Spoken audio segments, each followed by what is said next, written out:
ធ្វើយ៉ាងនឹងឲ្យទៅដល់ដឹងកូនគេយកខ្ញុំទៅសំញ៉ែឲ្យគេកយគុណពីនិត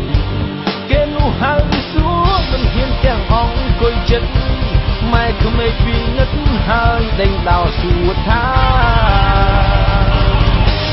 មើលមុខមើលដៃជើងក្រោកឈរឡើងហើយបងវិលសួរថាខូចឬខលតើរៀនដល់ថ្នាក់ណាឲ្យឆ្លើយយ៉ាងម៉េចដេញដោលដូចឡើងសាលាមិនហ៊ានវាចាពួកគេលោកស្ដាប់សំនេះបើថាឯងវាអៀនហើយចុះមិនដេចឡើយវាចង់រៃ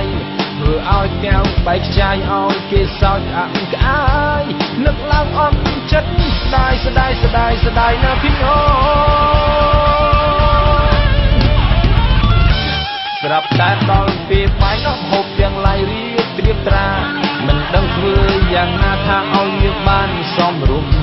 ក្លិនហូបជាមួយឆ្ងាញ់អាឡែងតែធ្វើរំទុំអៀនណាស់ណាខ្ញុំមិនហ៊ានលូកលាន់នឹងគេ